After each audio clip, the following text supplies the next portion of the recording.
Je viens de filmer la vidéo sous un mauvais format, du coup je dois la refaire.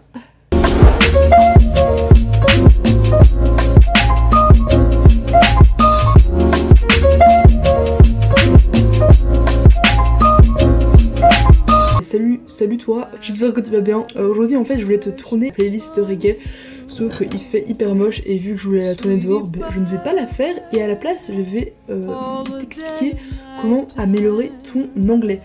Je préviens, je suis pas prof d'anglais, je suis pas bilingue, je parle couramment anglais on peut dire.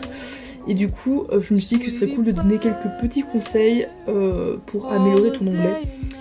Et voilà, c'est parti, let's go. Premier conseil, écoute en classe. Vraiment, c'est le conseil le plus con au monde, mais écoute en classe. J'étais pas une fan de l'école, j'étais pas balèze à l'école, mais je peux vous dire que le cours d'anglais c'est le seul cours qui va vous servir dans votre futur. À moins que vous voulez devenir docteur, mais moi c'était pas mon cas. Mais vraiment, le cours d'anglais, écoutez, si vous avez pas les bases, si vous apprenez pas la base de la grammaire, la base du vocabulaire, si vous allez galérer mais jusqu'à la fin quoi. Vraiment, je vous conseille d'écouter vos cours d'anglais et de bien étudier vos TP et tous les trucs de base. Je vous le dis, c'est le seul cours qui va vous être utile. Conseil numéro 2, qui est bien évidemment en lien avec ce que je viens de dire, c'est de connaître vos bases.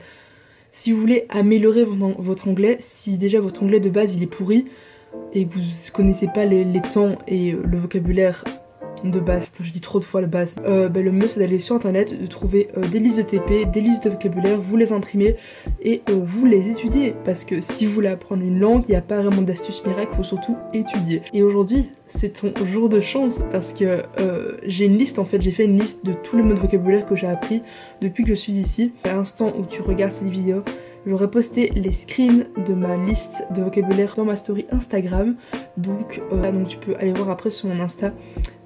Et j'aurais mis donc dans ma story les screens de ma liste de vocabulaire. C'est tous des mots de vocabulaire que je connaissais pas avant de venir ici et que j'ai appris. Donc ça va de comment dire péter, roter en anglais à comment dire une boîte aux lettres. Donc voilà, il y a vraiment de tout et de rien et c'est des mots qu'on utilise assez fréquemment ici, donc je me suis dit que ça pourrait vous aider.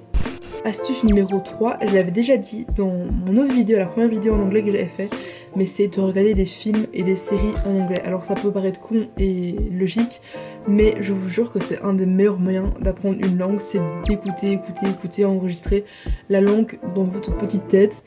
Du coup moi je vous conseille vraiment de faire ça. Moi le truc que je fais et la petite astuce que j'utilise souvent, c'est en fait de pas mettre de sous-titres en français mais de vraiment tout mettre en anglais, donc le film en anglais plus sous-titres en anglais, comme ça vous écoutez et vous lisez en même temps et vous allez apprendre beaucoup plus de choses et ça va beaucoup plus rentrer dans votre cerveau. Pareil pour YouTube, il y a tellement de youtubeurs américains, anglais, australiens que d'office tu vas en trouver, et justement j'ai fait une vidéo par rapport à ça sur mes youtubeurs américains préférés, je te mets le lien juste ici et du coup tu peux t'abonner à eux, ils font des vidéos assez cool et en fait plus tu vas écouter d'anglais et plus tu vas t'habituer à la langue, donc bouffe des films, bouffe des vidéos YouTube en anglais et tu vas te sentir plus à l'aise. Astuce numéro 4 je pense, c'est de faire des listes. Alors c'est vraiment l'astuce qui m'a le plus aidé, c'est de faire des listes de vocabulaire. Alors comment ça se passe? Donc en fait t'as une application Notes sur ton iPhone et tu vas te regarder des films, des séries. Le mieux c'est de prendre note et de noter tous les mots de vocabulaire que tu connais pas et après aller voir les traductions et faire une liste avec tous les mots que tu ne connaissais pas. C'est ce que je fais depuis que je suis ici. Tous les mots de vocabulaire que je connais pas, je les note dans mon iPhone et après je trouve toutes les traductions et je les étudie. Et aussi ce que je fais qui est un peu chelou, c'est dès que je suis dans un endroit, je regarde tous les objets qui sont autour de moi et après je les récite en fait dans ma tête en anglais pour savoir si je connais toutes les traductions des trucs qui sont autour de moi. Astuce numéro 5, c'est de lire en anglais. Je sais bien qu'on n'aime plus trop lire, mais je suis sûre qu'il y a plein de livres sur Amazon hyper simples, genre des livres d'adolescents et tout, qui sont assez faciles à lire, et je pense que c'est un bon moyen encore une fois d'apprendre du nouveau vocabulaire, d'apprendre des expressions et pendant les vacances, si vous n'avez pas grand chose à faire, si vous avez un petit temps libre, c'est bien de lire de temps en temps quelques trucs en anglais, ou alors bêtement vous pouvez installer l'application de CNN ou de BBC sur votre iPhone. Ça vous lisez du coup le journal en anglais et voilà. petite astuce entre potes. Alors astuce numéro 6, utilisez Google Traduction pour la prononciation.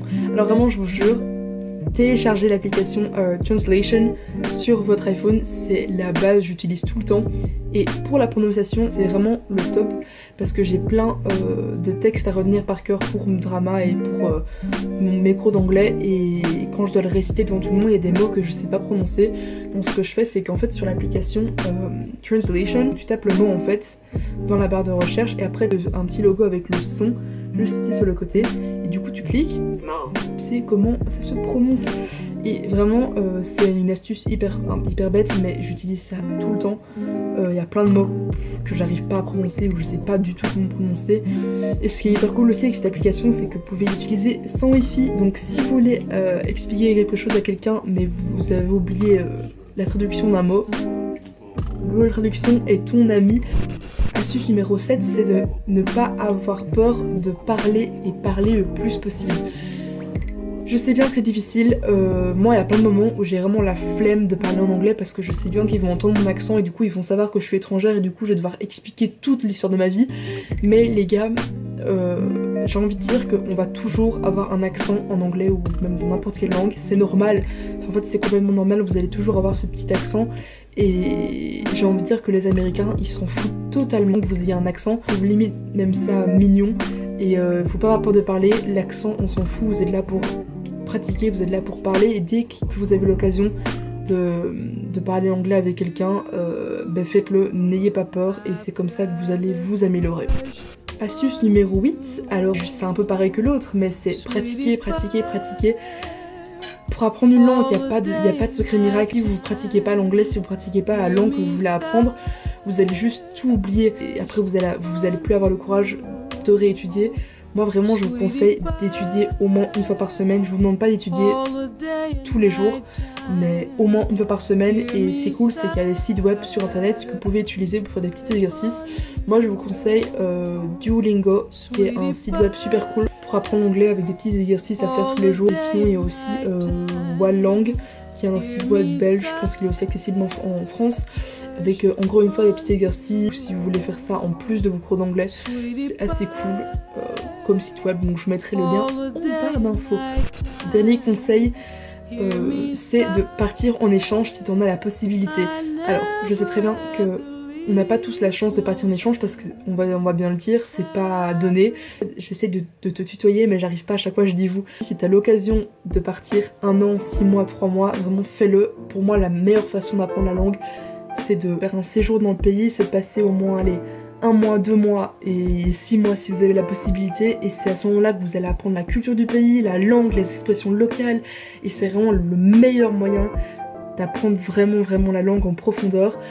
Si vous voulez pas payer 10 000 € pour faire un échange, je comprends totalement, mais vraiment totalement. Après, il y a plein d'autres moyens d'aller là-bas. Utilisez vos contacts. Si vous connaissez des gens de votre famille qui habitent à l'étranger, allez chez eux. Si vous connaissez des amis, des cousins, des copains d'un proche à vous qui habite à l'étranger, essayez de demander si vous pouvez passer 2 semaines chez eux pendant les grandes vacances. Donc voilà. J'espère que ça t'aura plu. J'essaie de pas trop m'étaler. Si t'as d'autres conseils pour les autres, mets-les en commentaire. Et n'oubliez pas d'aller checker la liste de vocabulaire qui sera dans ma story Instagram. Et voilà, je te retrouve dans une prochaine vidéo qui sera du coup la playlist reggae. Donc sois au taquet et je te retrouve la semaine prochaine. Ciao.